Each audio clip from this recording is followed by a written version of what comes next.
इस वक्त वॉरफेयर का तरीका यूक्रेन में है। रशियन ने इन्वेजन स्ट्रैटेजी क्या रखी? उसने सबसे पहले तमाम यूक्रेन के कमांड कंट्रोल सेंटर्स को तबाह कर दिया। इस वक्त यूक्रेन में दिफा हो रहा है, इतना बड़ा मुल्क है, खुले मैदान है, रशियन कॉलम्स आते हैं, कहीं ना कहीं हमारे भी आते हैं, तसादुम हो रहा है। लेकिन पूरे यूक्रेन में रशियन जो मज़ाहमत रूस को दी जा रही है वो डिसऑर्गेनाइज्ड है। ऑर्गेनाइज इसलिए नहीं है कि तमाम command and control centre Ukraine army के तबाह हो चुके हैं। अब छोटे छोटे ब्रिगेड जो जगह जगह महाज के ऊपर, सरहदों के ऊपर बैठे हुए हैं, वो अपने तौर पे इंडिपेंडेंट बैटल्स कर रहे हैं, कोई कोऑर्डिनेटेड वॉर एफर्ट नहीं है। जबकि रूस एक टोटल कमांड कंट्रोल सेंटर के साथ मुकम्मल तौर पर पूरे थिएटर ऑफ वॉर को देख रहा है, जबकि यूक्रेनियन कमांड जो है वो सिर्फ लोकल ऑपरेशंस देख रहे हैं, क्योंकि they don't have a central command anymore. वो डिकैपिटेट हो चुके हैं, उनके ब्रिगेड्स और डिविजन्स और जितने भी यूनिट्स हैं वो सब अलग अलग हैं, उनकी सारी एयरफोर्स खत्म हो चुकी है। आपने कभी देखा कि यूक्रेनियन एयरफोर्स ने रूस के अंदर या कोई ऑपरेशंस की हो, कहीं नजर आ रही हो आपको? They don't exist. वो ऑन ग्राउंड तबाह कर दिए। यूक्रेनियन नेवी तबाह हो चुकी है, दैट डजंट एग्जिस्ट एनीमोर। सिर्फ यूक्रेनियन ग्राउंड फोर्सेस रह गई कि जो किसी हद तक मज़ाहमत कर रही हैं, और वो भी डिसऑर्गेनाइज्ड, डिसेंट्रलाइज्ड। छोटे छोटे कमांडर्स को, कैप्टन और मेजर लेवल के अफसरों को थिएटर ऑपरेशन, अपने इलाके के पूरे कोर लेवल के ऑपरेशन को देखना पड़ रहा है, क्योंकि लीडरशिप मारी जा चुकी है या खत्म हो गई है, डिसऑर्गेनाइज हो गई है। कोई पॉलिटिकल लीडरशिप आपको नजर आ रही है यूक्रेन के सिवाय उस मस्खरे के जो वर्दी पहन के गलियों में घूम रहा है दिखाने के लिए कि मैं हूं? उसके बारे में भी रिपोर्ट्स हैं कि आखिरी वक्त में गायब हो जाएगा, जैसे हिटलर गायब हो गया था। और इसके बाद जब पैनिक हो गया, आर्मी डिसइंटीग्रेट हो गई, तो इन्होंने शहरी आबादी से कहा कि जी अब अर्बन वॉर होगी। शहरियों में असला तकसीम करना शुरू किया। और शहरियों में असला आप उस वक्त तकसीम करते हैं कि जब आप उनको एक मिलिट्री कमांड के कंट्रोल में रखें। और दूसरी बात कि गली मोहल्ले में चलने फिरने वाले शहरी को असला दे देने से वो रूसी फौज के खिलाफ नहीं लड़ सकेगा। आपने तरबियत क्यों नहीं की अपनी कौम की?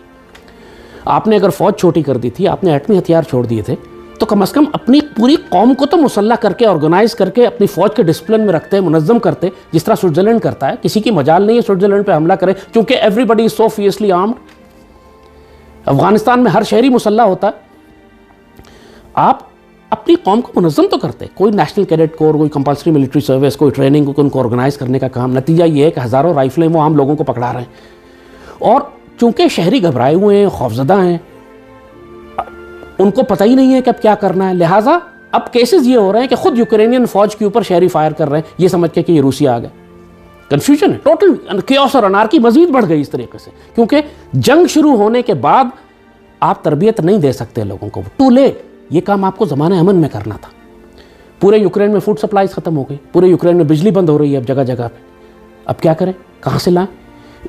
तैयारी तो की नहीं थी, ना फूड स्टॉक्स थे, ना फ्यूल स्टॉक्स थे, ना लोगों से कहा था तैयारी करें, ना लोगों को असला दे के तरबियत करवाई हुई थी, ना ऑर्गेनाइज यूनिट्स थे, ना एटमी हथियार थे, ना कमांड एंड कंट्रोल रह गया। और बिलावजह जब नजर आ रहा था कि रूस हमला करने जा रहा है, कोई तैयारी नहीं की। नतीजतन यह है कि सिर्फ हुक्मरानों की हिमाकत की वजह से पूरी कौम तबाह बर्बाद हो जाएगी। जंग चले शायद 15-20 दिन, महीना, 1.5 महीना चलती रहे, 2 महीने चलती रहे, मगर यूक्रेन जो एक यूरोपियन मुल्क था अब लेबनान बन जाएगा, अब सीरिया, इराक और शाम बन जाएगा। या एक बात याद रखिएगा जो बड़ा क्लियर मैसेज यहाँ पे नजर आ रहा है। जब एक मर्तबा एक बड़ा मुल्क जिस तरह यूक्रेन और रूस का, यही तकरीबन साइज का फर्क, मतलब पावर और ताकत का फर्क है जो पाकिस्तान और इंडिया का। जब एक बहुत बड़ा मुल्क, रूस जैसा मुल्क, पूरी क़ुव्वत के साथ हमला करता है किसी ऐसे मुल्क के ऊपर, यानी 7-8 अरब डॉलर डिफेंस बजट था यूक्रेन का, इतना ही पाकिस्तान का है। जितना 70-71 अरब डॉलर इंडिया का डिफेंस बजट है, इतना ही तकरीबन रूस का भी है। जब इतना बड़ा मुल्क हमला करता है छोटे मुल्क पे, तो मुमकिन नहीं है उस कमज़ोर मुल्क के लिए कि सरहदों पर दुश्मन को रोक सके। बाउंड्रीज ब्रीच हो जाएंगी, सरहदें ब्रीच हो जाएंगी, वो अंदर आएगा ही आएगा। तो जब इंडिया ने पूरी वॉर स्ट्रैटेजी ये बनाई है कि हम पाकिस्तान के न्यूक्लियर थ्रेशोल्ड से नीचे रहते हुए मैसिव फोर्स के साथ पाकिस्तान का बॉर्डर पेनिट्रेट करेंगे, इसीलिए उन्होंने इंडिपेंडेंट बैटल ग्रुप्स बनाए, इसीलिए उन्होंने राफेल्स लाए, इसीलिए उन्होंने अपने मिसाइल्स डेवलप किए हैं। और एग्जैक्टली वही स्ट्रैटेजी के फर्स्ट सैल्वो जो था मिसाइल्स और एयर स्ट्राइक्स का, कमांड एंड कंट्रोल सेंटर तबाह कर दिए उन्होंने यूक्रेन के सारे। इंडिया की भी एग्जैक्टली यही स्ट्रैटेजी है। आपसे पूछे बगैर एक सरप्राइज अटैक अगर पाकिस्तान पर 4000 मिसाइल और स्ट्राइक्स कर देते हैं, वो हमारे तमाम कमांड कंट्रोल सेंटर्स के ऊपर, हमारे पावर स्टेशन पे, ब्रिजेस पे, फिर आप क्या करेंगे? और उसके बाद इंडिया की लाखों फौज अगर दाखिल हो जाती है 4-5 स्ट्रॉन्ग पॉइंट्स के साथ, पेनिट्रेट करती है, सिंध में पेनिट्रेट करती है, लाहौर पे आती है, सियालकोट पे, गिलगित बल्तिस्तान में, कश्मीर, इन तमाम रीजन्स में वो इंडिपेंडेंट बैटल ग्रुप अगर दाखिल होते हैं तो आप सरहद पे उनको नहीं रोक सकेंगे।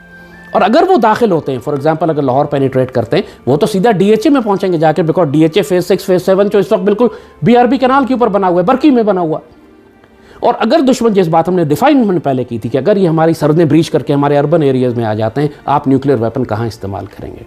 आपको अर्बन वॉर लड़नी पड़ेगी। और वो अर्बन वॉर अल्लाह ने आपको यूक्रेन में दिखाई है कि कैसे लड़ी जाएगी। इस वक्त गौर से देखें यूक्रेन में जो जंगें हो रही हैं, किस तरह कॉन्वॉयज को एम्बुश किया जा रहा है, किस तरह जंगें हो रही हैं।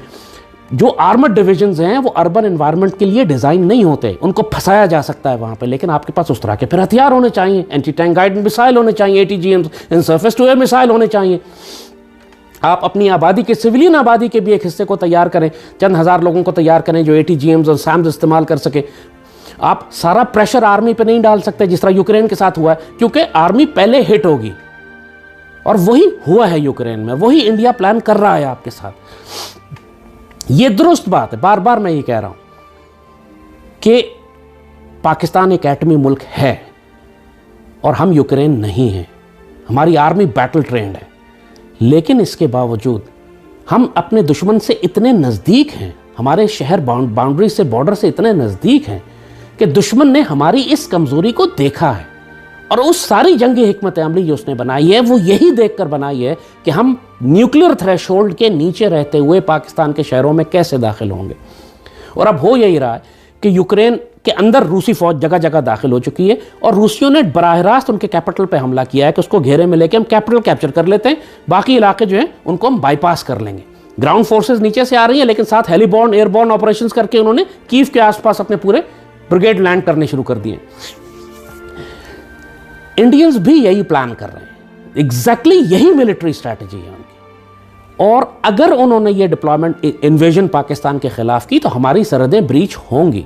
हम डेंसली पॉपुलेटेड हैं बॉर्डर के पास, हमारी शहरी कैजुअलिटीज होंगी, हमारे आर्मर के लिए अपने अर्बन एरियाज में मूव करना मुश्किल होगा, दुश्मन हमारे अर्बन एरियाज में दाखिल हो जाएगा। उसको रोकने के लिए आपको ATGMs चाहिए, SAMs चाहिए।